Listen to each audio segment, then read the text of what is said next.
வணக்கம் நண்பர்களே. சற்றுமுன் கலைஞர் மகளிர் உரிமை தொகை திட்டம் குறித்த மிக முக்கிய தகவல் ஒன்று கிடைத்துள்ளது.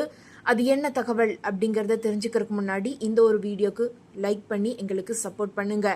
நீங்க கொடுக்குற ஒவ்வொரு லைக்கும் எங்களுக்கு ரொம்பவே சப்போர்ட்டிவா இருக்கு. மறக்காம லைக் பண்ணி சப்போர்ட் பண்ணுங்க. வாங்க வீடியோக்குள்ள போலாம். தமிழ்நாடு அரசின் முன்னோடி திட்டமாக மகளிர் உரிமை தொகை திட்டம் பார்க்கப்படுகிறது. குடும்பத் தலைவிகள் தேர்ந்தெடுக்கப்பட்டு அவர்களின் வங்கிக் கணக்கில் மாதந்தோறும் 1000 ரூபாயை அரசே மகளிர் உரிமை தொகையாக செலுத்தி வருகிறது. தற்போது மகளிர் உரிமை தொகை திட்டத்தின் கீழ் 1 கோடிக்கும் அதிகமான பெண்கள் பயனாளிகளாக உள்ளனர். மாதந்தோறும் 1000 ரூபாய் உரிமை தொகையை தங்களுடைய வங்கிக் கணக்கிலேயே பெற்று வருகின்றனர். இந்த நிலையில் புதிதாக விண்ணப்பம் செய்ய காத்திருப்பவர்களுக்கு உங்களுடன் ஸ்டாலின் திட்ட முகாம்கள் வாயிலாக விண்ணப்பம் செய்யலாம் என அரசு அறிவித்து இருக்கிறது.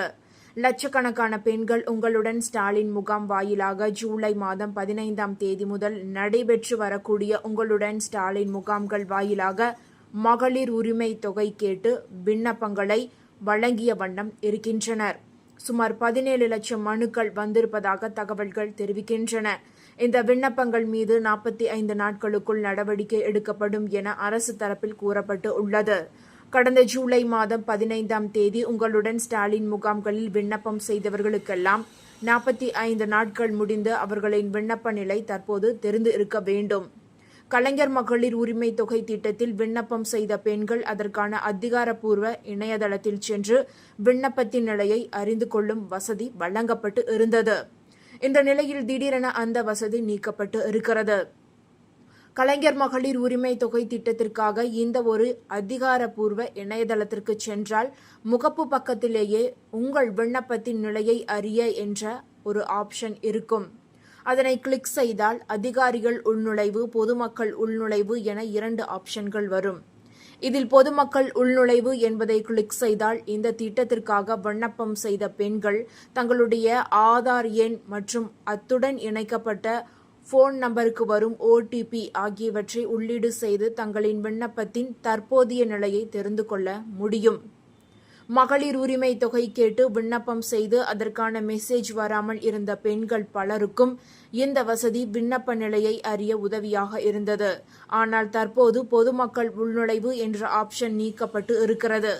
அதிகாரிகள் உள்நுழைவு என்ற ஆப்ஷன் மட்டுமே இருக்கிறது. இதனால் கலைஞர் மகளிர் உரிமை தொகை திட்டத்தில் விண்ணப்பம் செய்த பெண்கள் தங்கள் விண்ணப்பத்தின் நிலையை அறிந்து கொள்ள முடியாத நிலை ஏற்பட்டு இருக்கிறது. ஜூலை 15ஆம் தேதியிலிருந்து அடுத்த சில நாட்களில் மகளிர் உரிமை தொகை கேட்டு விண்ணப்பம் செய்த பெண்கள் தங்களுடைய விண்ணப்பம் ஏற்கப்பட்டதா அல்லது நிராகரிக்கப்பட்டதா என்ற நிலையை அறிந்து கொள்வதற்கு இருந்த ஒரே வாய்ப்பு இந்த இணையதளத்தில் இருந்த விண்ணப்பத்தின் நிலையை அறிய என்ற ஆப்ஷன் தான். தற்போது அதுவும் நீக்கப்பட்டு இருப்பது பெண்கள் மத்தியில் அதிர்ச்சியை ஏற்படுத்தி இருக்கிறது. உரிமை தொகை திட்டம் தொடர்பான அறிவிப்புகள் ஒருபுறம் இருக்க, தமிழ்நாடு அரசு கொண்டு வந்துள்ள தாயுமானவர் திட்டத்தின் நோக்கம் என்ன, அது எவ்வாறு செயல்படும், யாருக்கெல்லாம் உதவி கிடைக்கும் என்ற தகவல்கள் வெளியாகி உள்ளது. இனி நீங்கள் ரேஷன் கடைக்கே போக வேண்டாம், உங்கள் வீட்டுக்கே அரசு நேரடியாக வந்து ரேஷன் பொருட்களை கொடுக்கும். இவர்களுக்கு மட்டும் ஸ்பெஷல். அதாவது நாட்டு மக்களுக்கு உதவுவதற்காக பல்வேறு திட்டங்களை மத்திய மாநில அரசுகள் செயல்படுத்தி வருகின்றன. அதில் மிக முக்கியமான ஒன்றுதான் ரேஷன் திட்டம். ரேஷன் திட்டத்தின் கீழ் ஏழை எளிய மக்களுக்கு உணவுப் பொருட்கள் இலவசமாகவும் மலிவு விலையிலும் வழங்கப்படுகின்றன. ரேஷன் கார்டு வைத்திருக்கும் மக்களுக்கு மட்டுமே வழங்கப்படுகின்றன. ரேஷன் கார்டுகள் அந்தந்த மாநில அரசுகளால் வழங்கப்படுகின்றன. தமிழ்நாட்டு மக்களுக்காக முதல்வர் மு.க. ஸ்டாலின் முதல்வரின் தாயுமானவர் திட்டம் என்ற புதிய திட்டத்தை தொடங்கி வைத்து உள்ளார். இந்த திட்டத்தின் மூலம் ரேஷன் பொருட்கள் வீட்டுக்கே வந்து டெலிவரி செய்யப்படுகிறது. குறிப்பாக வயதானவர்கள் மற்றும் மாற்றுத்திறனாளிகள் ரேஷன் கடைக்கு போக கஷ்டப்படுகின்றனர். அவர்களுக்காக இந்த திட்டம் தொடங்கப்பட்டு உள்ளது. இதன் மூலம் 21.7 லட்சம் பேர் பயனடைவார்கள். அரிசி, சர்க்கரை போன்ற பொருட்கள் அவர்களுடைய வீட்டுக்கே சென்று கொடுப்பதே இந்த திட்டத்தின் நோக்கம் ஆகும்.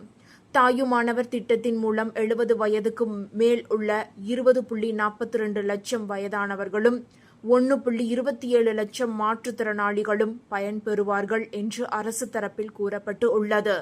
ரேஷன் கடைக்கு போக முடியாமல் சிரமப்படுபவர்களுக்காக இந்த ஏற்பாடு செய்யப்பட்டு உள்ளது. அவர்கள் இனி ரேஷன் கடைக்கு போக வேண்டிய அவசியம் இருக்காது. வீட்டிற்கே ரேஷன் பொருட்கள் தேடி வரப்போகிறது. ரேஷன் பொருட்களை பயனாளிகளுக்கு டெலிவரி செய்வதற்கு சிறப்பு ஏற்பாடும் செய்யப்பட்டு உள்ளது. அதற்கு பிரத்யேகமான வண்டிகள் பயன்படுத்தப்படும். அந்த வண்டியில் எலக்ட்ரானிக் எடை மிஷின் மற்றும் electronic point of sale device இருக்கும். இதன் மூலமாக சரியான அளவில் பொருட்களை பயனாளிகளுக்கு கொடுக்க முடியும்.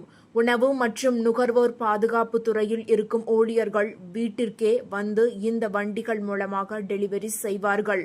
ஒவ்வொரு மாதமும் 2வது சனிக்கிழமை மற்றும் ஞாயிற்றுக்கிழமைகளில் ரேஷன் பொருட்கள் பயனாளிகளின் வீடுகளுக்கே வந்து டெலிவரி செய்யப்படும். இதில் அரிசி மற்றும் இதர முக்கியமான பொருட்கள் இருக்கும். யார் யாருக்கு கொடுக்க வேண்டும் என்ற பட்டியல் ஏற்கனவே தயார் செய்யப்பட்டு உள்ளது. அதன் அடிப்படையில்தான் பொருட்கள் டெலிவரி செய்யப்படுகிறது. தாயுமானவர் திட்டத்திற்காக தமிழ்நாடு அரசு ரூபாய் 30.16 கோடி நிதி ஒதுக்கீடு செய்துள்ளது. டெலிவரி வாகனங்கள், ரேஷன் அளவீடு மிஷின், ஊழியர்களின் சம்பளம் ஆகியவை இதில் அடங்கும். ஏழை எளிய மக்களுக்கும் வயதானவர்களுக்கும் மாற்றுத்திறனாளிகளுக்கும் உதவி செய்ய வேண்டும் என்பதே இந்த திட்டத்தின் நோக்கம். சமூகத்தில் பாதிக்கக்கூடிய பிரிவினருக்கு, குறிப்பாக வயதானவர்கள் மற்றும் மாற்றுத்திறனாளிகளுக்கு உதவி செய்ய வேண்டும் என்பதுதான் முக்கிய குறிக்கோள் என்று அரசு தரப்பில் கூறப்பட்டு உள்ளது. சென்னையில் முதல் கட்டமாக இந்த திட்டம் தொடங்கப்பட்டு உள்ளது. இது ஒரு பெரிய நல திட்டத்தின் ஒரு பகுதி என்று அரசு தரப்பில் கூறப்படுகிறது. ரேஷன் பொருட்களை வாங்க முடியாதவர்களுக்கு வீட்டுக்கே சென்று கொடுப்பதால் அவர்களின் சிரமங்கள் குறையும். மக்கள் எல்லோருக்குமே அத்தியாவசிய பொருட்கள் கிடைக்க வேண்டும் என்பதே அரசின் எண்ணம். பொது விநியோக சேவைகளை மேம்படுத்துவதற்கான ஒரு பெரிய திட்டத்தின் ஒரு பகுதி என்று அதிகாரிகள் கூறியுள்ளனர். தாயுமானவர் திட்டம் வயதானவர்களுக்கும் உடல் ஊனமுற்றவர்களுக்கும் பெரும் உதவியாக இருக்கும் என்பதால் அவர்கள் மத்தியில் அதிக வரவேற்பை இந்த திட்டம் பெற்றுள்ளது. ரேஷன் கடைக்கு போக முடியாமல் கஷ்டப்பட்ட அவர்கள் இனி கவலைப்பட தேவையில்லை. அரசாங்கமே அவர்களுடைய வீட்டுக்கு நேராக வந்து ரேஷன் பொருட்களை கொண்டு வந்து கொடுக்கும். இது ஒரு நல்ல முயற்சி என்று பாராட்டப்படுகிறது. இந்த திட்டம் எப்படி செயல்படுமோ என்று நிறைய பேருக்கு சந்தேகம் இருக்கலாம்.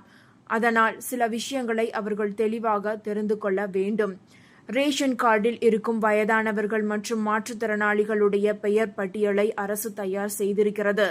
அந்த பட்டியலில் இருக்கும் பயனாளிகளுக்கு மட்டும்தான் வீட்டுக்கு ரேஷன் பொருட்கள் வரும். மற்ற நபர்கள் ரேஷன் கடைக்கு நேரடியாக சென்றுதான் வழக்கம் போல ரேஷன் பொருட்களை வாங்கிக் கொள்ள முடியும். டெலிவரி செய்யும் ஊழியர்கள் சரியான நேரத்துக்கு வருவார்கள். அவர்களிடம் எலக்ட்ரானிக் மிஷின் இருக்கும். அதை வைத்து எடை போட்டு தருவதால் அதில் மோசடிகள் இருக்காது. பொருட்கள் வாங்கும்போது உங்களுடைய ரேஷன் கார்டை அவர்களிடம் காட்ட வேண்டும். அப்போதுதான் அவர்கள் ரெக்கார்டில் பதிவு செய்வார்கள். இந்த திட்டம் ஒரு நல்ல தொடக்கம் என்று கூறப்படுகிறது. இது ஏழை எளிய மக்களுக்கு மிகவும் உதவியாக இருக்கும். அரசு இது மாதிரி நிறைய திட்டங்களை கொண்டு வர வேண்டும் என்று மக்கள் கோரிக்கை வைக்கின்றனர். இந்த திட்டம் தொடங்கப்பட்டதால் நிறைய பேர் மகிழ்ச்சியுடன் உள்ளனர். வயதானவர்கள் இனி ரேஷன் கடைக்கு போக வேண்டிய சிரமம் இல்லை. இதற்கிடையில் தமிழ்நாடு முழுவதும் வைரஸ் காய்ச்சல் அதிகரித்து வருவதாகவும் முன்னெச்சரிக்கை தற்காப்பு நடவடிக்கையாக மக்கள் முகக்கவசம் அணிய சுகாதாரத்துறை அறிவுறுத்தல் வழங்கியுள்ளது.